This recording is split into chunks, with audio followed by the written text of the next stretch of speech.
No, it's fine, that one, because you cannot see it. Mashudu, I know it's fine, that one. Nobody's gonna see it. Just give it 10, 30 seconds, then we'll start.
On the director amendments, as well as the challenges that you normally come across with, so that we can be able to see how to assist you.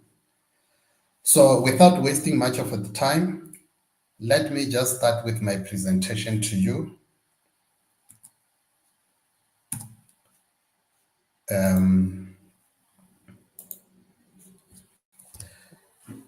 As you are aware now, we have got the two processes to do the filing of director amendments. We have got the OTP process as well as the back office process.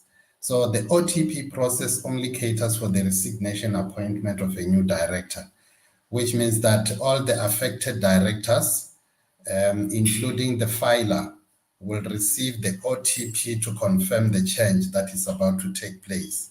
And then once you have responded to the OTP to confirm the change, then the application will be auto-approved by the system, and then the certificate will be generated back to you. Here, there is no human intervention. Everything is done by the system. So once you responded to the OTP sent to you, then the application will be auto-approved. That is the OTP process, the first one. The second one is the back office process. So whenever you want to file the director change, where there is a deceased director or the removal of a director or the term expired or the retirement, those applications will automatically be queued to the back office channel. That is where the back office officials are going to look into your application, verify if everything is there. If the application complies, then the application will be approved. And then if not, they will give you the reason why the application is not approved, so that you can be able to respond on the very same reference number that you have received. You don't have to open a new reference number when you respond to the rejected application. You just need to go back to that filing and then do what has been indicated to you that this one is missing, and then you upload whatever need to be uploaded.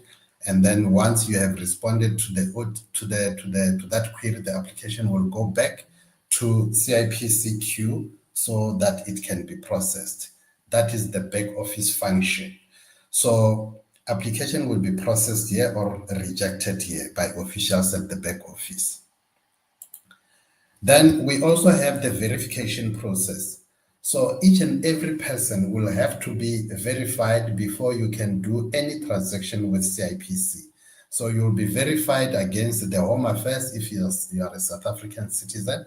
But for the foreign directors, their verification will go through the foreigner assurance, which is conducted by CIPC. So if you are a South African, then you will be verified at the Department of Home Affairs so that we can know the person whom we are dealing with. So after that, once you have been verified, then that is how you can be able to amend the director amendments on the system. You will have to, oh, sorry, my apology for that.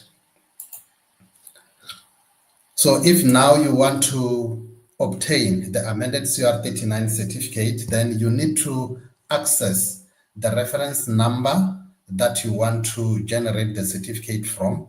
You go to the CIPC website, go to Director Amendments portal, and then you'll get the reference number that you are looking for. And then on the history application, then you will select download CR39 certificate, and then you click reprint, because that is where you are now going to reprint the certificate of the transactions that you have filed before. Then you just need to follow this process.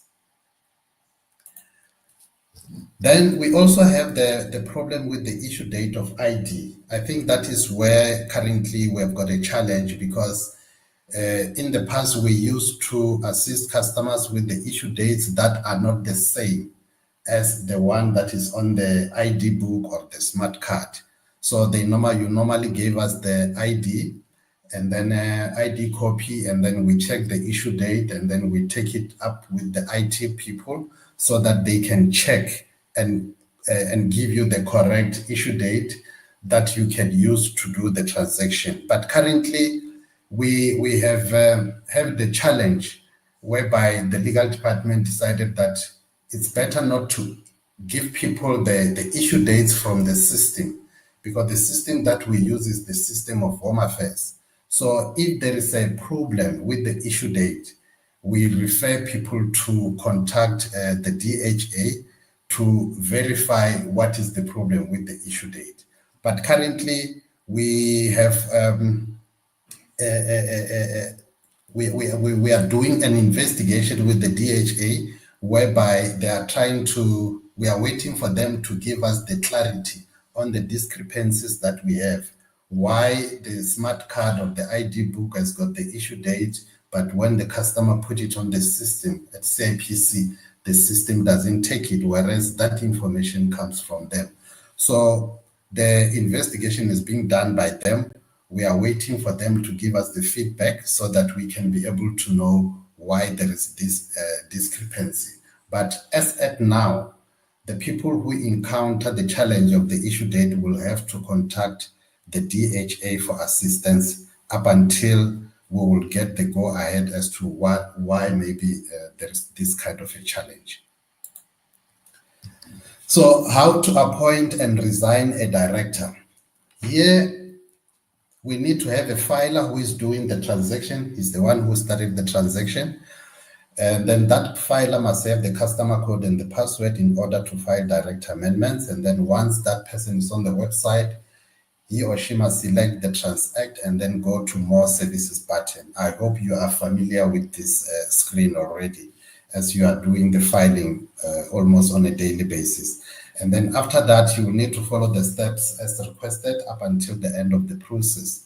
The proposed change document of what you have captured will be sent to all directors, notifying them of the change that is about to happen. And then they don't have to respond on that proposed change document.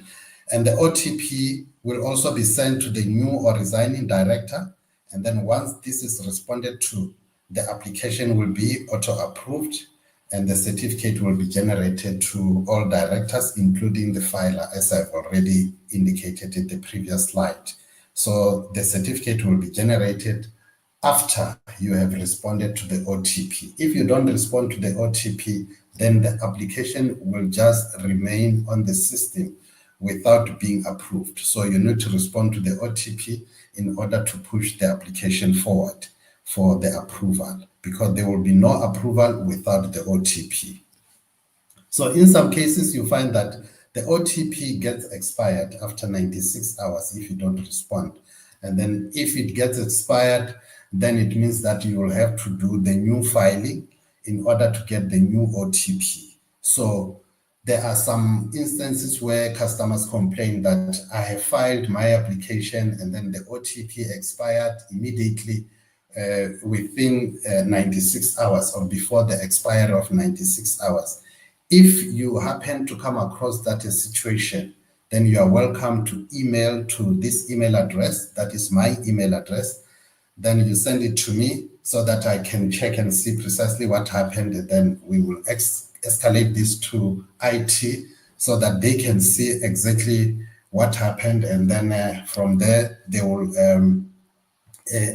give advice as to what needs to be done so that the customer can proceed with the same filing.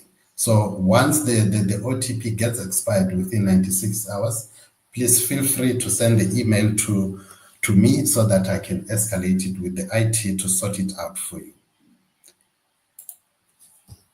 And then we also have the issue of the change contact details of directors. As you know that in the past, we used to have a challenge where people will access your customer code and the password, they will go into the system, they change your contact details as if it's you. From there, they put in the new transaction to resign you, and then the OTP goes to the email address and the cell phone number that they have changed to. And then they responded as if it is you. And then apparently the application, once it gets approved, then you find that you have resigned without your knowledge because you never responded to the OTP. They have changed your contact details.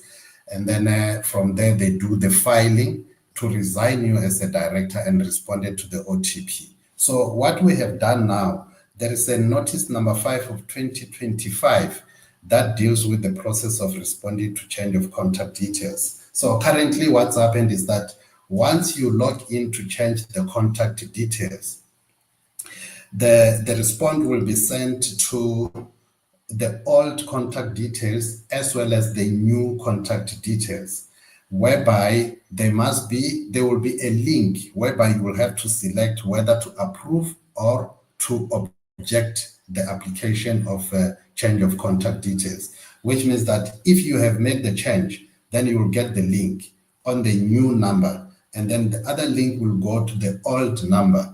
So once the old number responded that the application to change the contact details is approved, then the system will keep that one and then update it after 24 hours and give approval of the change of contact details. Even if the other person has rejected the change, then because you are the owner of the contact details, then you are the one who got the final say to say this change is approved. And then if it is not, you didn't request any change of contact details, then you will just select objection. Then that filing will automatically be cancelled, even if the other person who was trying to change your contact details has already confirmed that this change is correct. So once you, as the owner of the contact details from the onset, you selected that you are objecting this, then the transaction will automatically be rejected. So, but if it is approved, then after 24 hours is then that those changes will now reflect that now you have got the new contact details, you change the email from this one to this one, you change the cell phone number from this one to this one. So this is how it is done in order to protect the customers, because people were being resigned from their companies without their knowledge. So this is the new process that you need to follow. You go to notice number notice number 5 of 2025, which is on the website. And then we also have the step-by-step guide to show you how to do the director how to change the contact details of a director.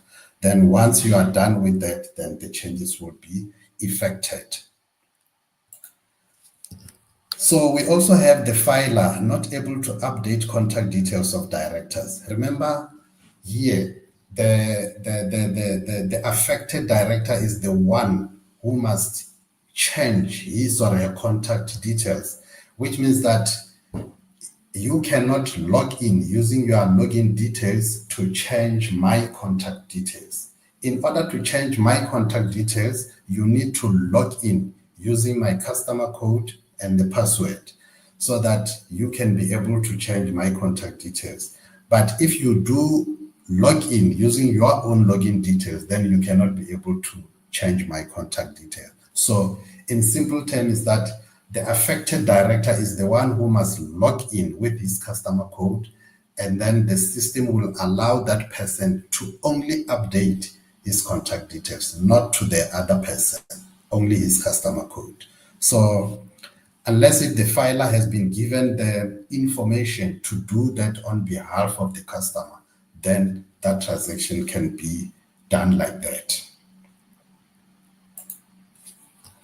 The foreign assurance verification approved, but not able to file director amendments. So we normally have a situation where people got verified at the foreign assurance verification at CIPC, and then but when they try to do the filing, then they come across maybe the error message on the system. So the system is not allowing them to do the filing, whereas the system is expected to allow them to proceed and file direct amendments. So if you come across that error message after you got the verification from the foreign assurance, and then you are not able to do the transaction of direct amendments, then you can send the email to this email address, which is my email address, together with the passport copy, and then we will take it up with the IT people so that we can see precisely where is the problem. And then from there, we will just give you the feedback so that you can proceed and do the filing. So we also have customers who are struggling to correct information in case the mistake is committed. So in terms of correction, there is only one thing that can be corrected is the ID. In case where the format of the ID is not correct on the system, you find that at the end of the ID, it ends with 000. So you can see that ID number is not correct. So in that case, you can be able to go to CIPC website, their step-by-step guide, whereby you can be able to update the ID on the system. You follow that step-by-step guide. Only if maybe at the end, the ID number is incorrect. It reflects maybe 000, which is not a normal way of ID number of a South African person. So if you have a situation like this, then you can go to that step-by-step guide so that you can be able to update the ID number. And then from there, the system will verify that with Home Affairs, and then after it has been approved, then you will get the certificate now that shows the correct ID number. So we also have customers who are not able to add the second name of the director on the system, whereby only one name appears on the system as compared to the way it appears on the ID. Then when you go to the bank, maybe the bank refuses to assist because it's only one name on the certificate.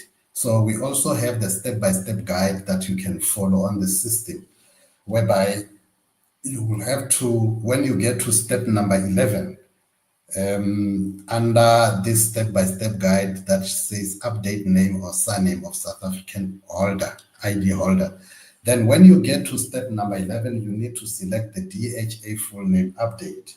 That is where now you are going to put in the ID number. Then the system automatically will generate the full names as per DHA records.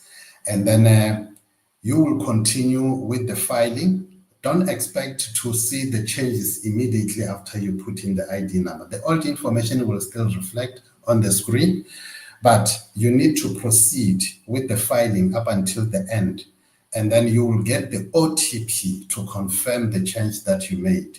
So once the OTP is responded, the certificate will be generated now with additional name as per Home Affairs records. So when you are doing this filing, be patient. Don't feel like once you put in the ID number, it will automatically change everything.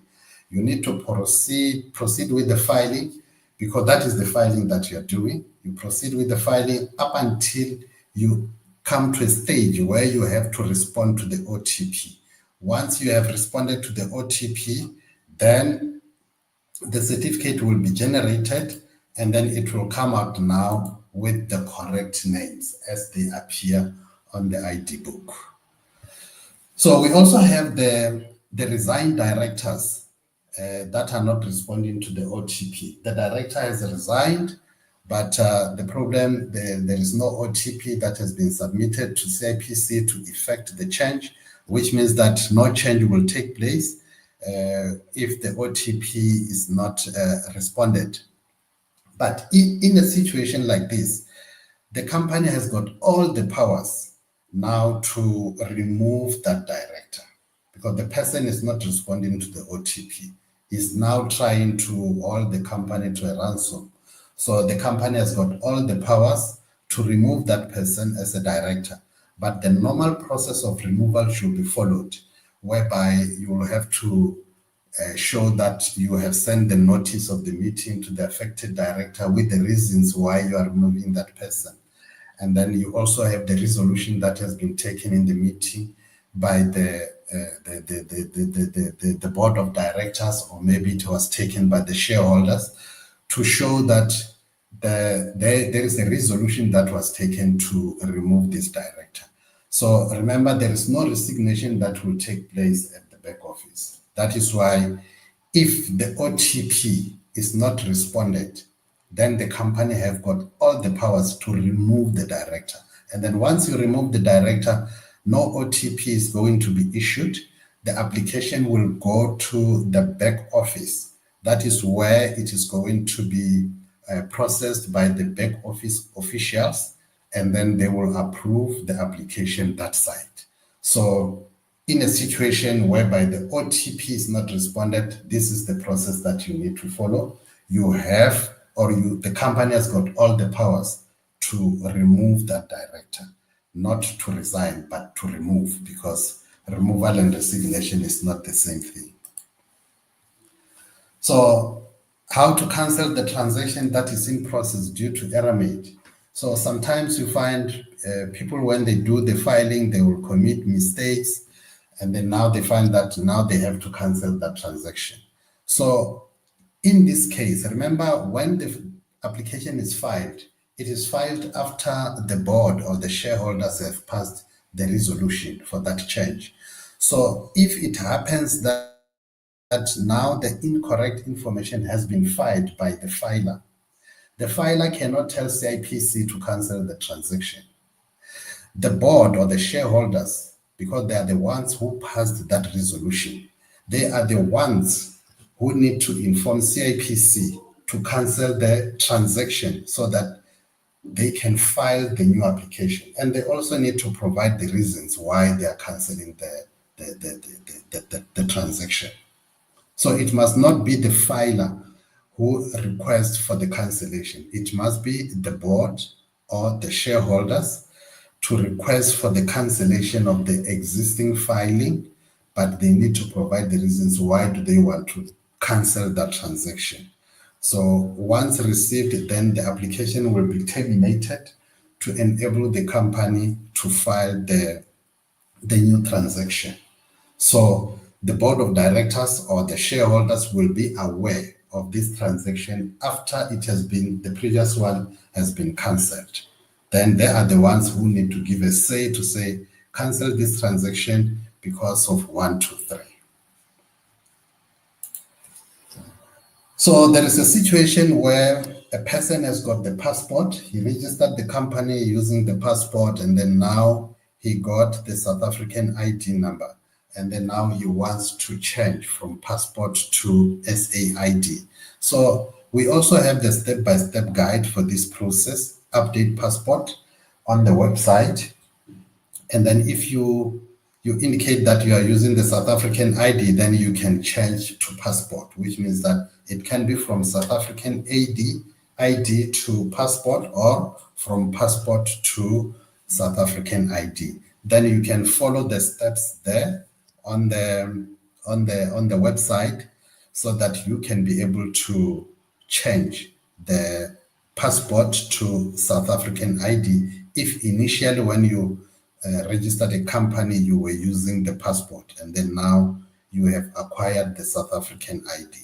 But you cannot change SAID to SAID, as I've already indicated in the previous slide, unless the format of the SAID is not correct. That is, maybe the last digits are 000. Then in that case, you can be able to change from SAID to SAID. But other than that, if the ID number is correct, then you cannot change from SAID to SAID. You can only do this from SAID to passport, or passport to SAID. That is the change that you can make. And then company to be amended doesn't appear on the screen. So we normally hear customers that when they try to do the filing, they go to transact, more services, and then when they go to agree, once they click there, they find that the company that they want to amend doesn't appear on the screen. So if you can look on that screen, the customer must search for the company that they want to make amendments on, because on the right-hand side, you will see there will be a block. On top of that block is facility criteria. So in that block, you need to put in the company registration number, and then you click the search button, and then automatically the company that you want to make amendments on will now appear on the screen. And then once it appears on the screen, then you can start to do the change that you want to make. So this is the process that you need. If you get there, don't feel that now I have stuck, I cannot move. No, you still have a chance to move. You must click on the continue button. You'll see there will be a continue button on the screen. You click there, and then under the facility criteria, you will see a space where the registration number can be inserted. And then you click the search button, and then automatically the company that you want to make amendments on will now appear on the screen, and then you can start to proceed with the filing. So I think this is the end of my presentation. Thank you so much for your time. Thank you so much for listening to me. I hope you will get clarity as the time goes on. If you need to ask questions, then you have to ask questions. Thank you so much.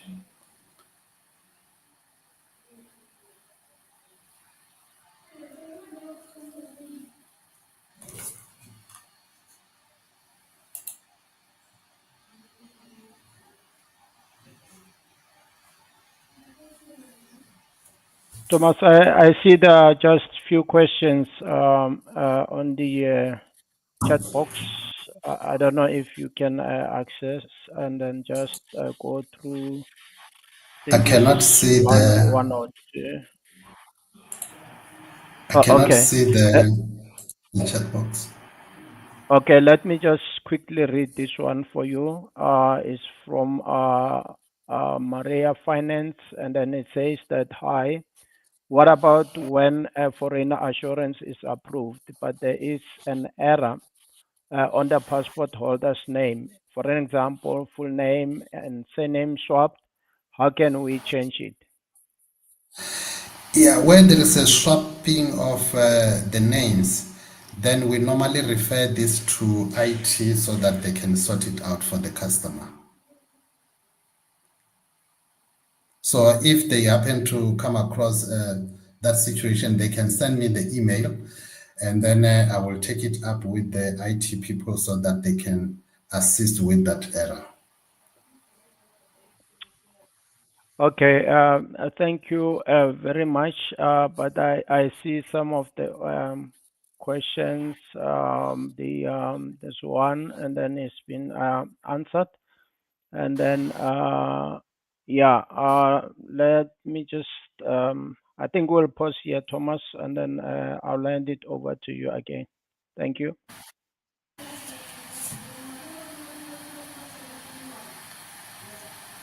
But I can't see any other question here on the screen.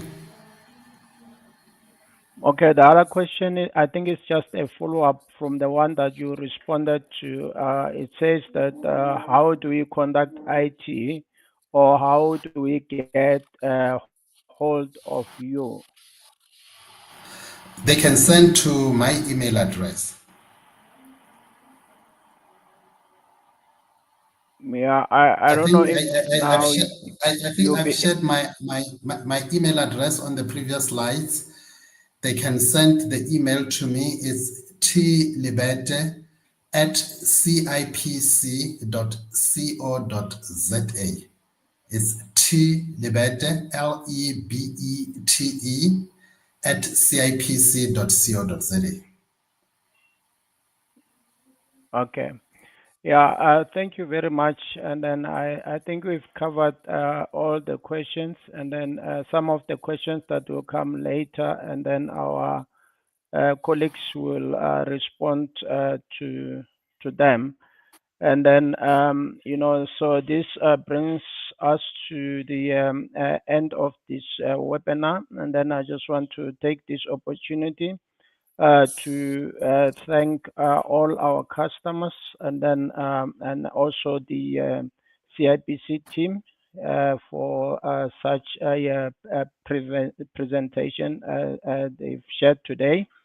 And then from us, and then thank you very much, and have a wonderful day. Thank you. Bye-bye. Thank you.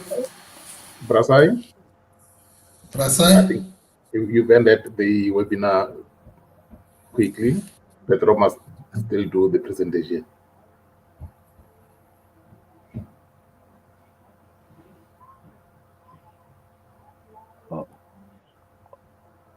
Okay, sorry about that. We apologize. This second presentation by Petro. So you may go ahead, Petro.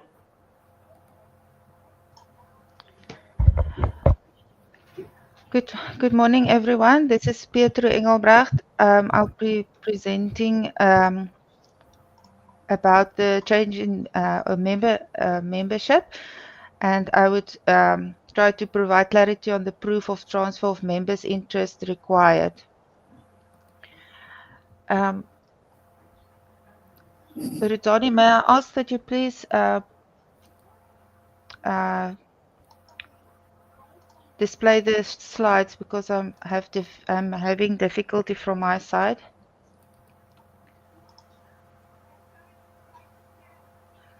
Okay, it's coming. So, thank you very much.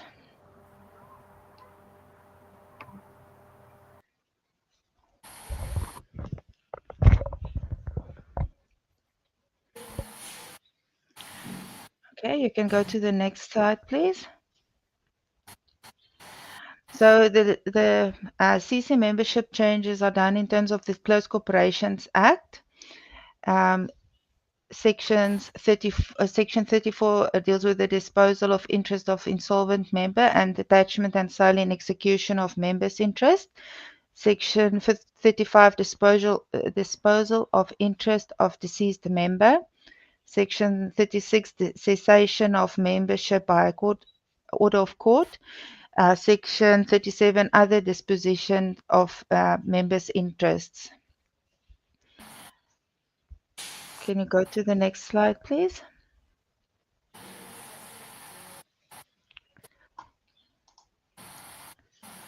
So, as part of improving the controls relating to the change in membership in a closed corporation, we've published a notice on 12 August 2024 that requires a CC to submit a proof of transfer of the member's interest in the CC, indicating the place and date of the transfer, and it must be signed by a witness. You can proceed. On the next slide, I've added the notice that was published on the website.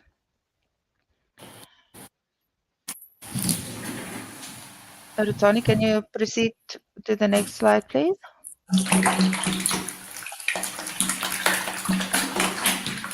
Okay, so you can see the notice that was published on our website. The information that is required on the proof of transfer. It is we'd like to know from whom to whom the member's interest is being transferred, the percentage of members' interest being transferred, and then the place where the transfer took place, the date of the transfer. It must be signed by a witness, and the witness's name and surname or initials and surname must be indicated. The consent of all the members are required for the member amendment. So the proof of transfer must thus be signed by all the members, or proof of transfer must be submitted with written consent to the changes from the other members.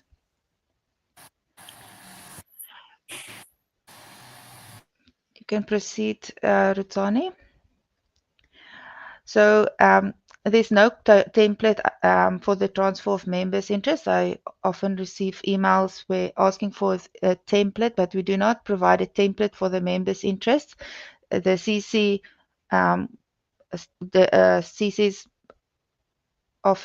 they submit it in different ways. Some would give us a resolution, others would give us minutes of meeting, others a sale agreement.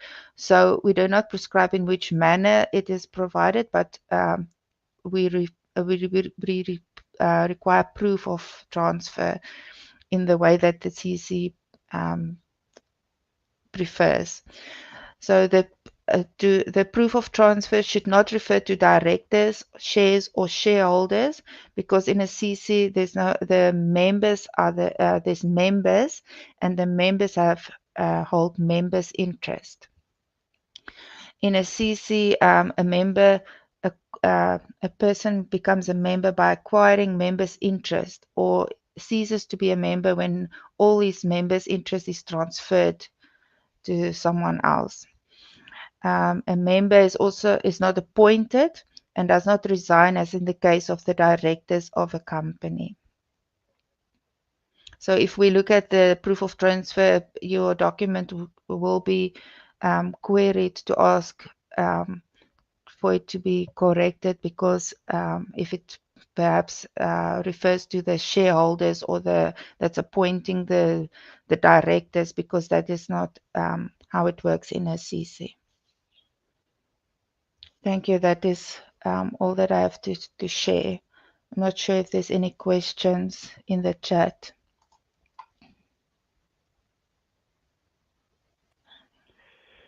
I don't see any. There are no questions, Petro.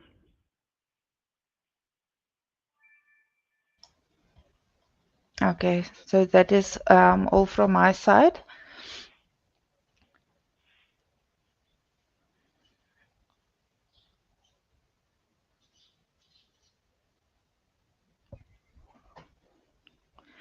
Yeah, thank you very much for the presentation, and then a big thank you to all our customers, and then have a great day. Thank you and bye-bye.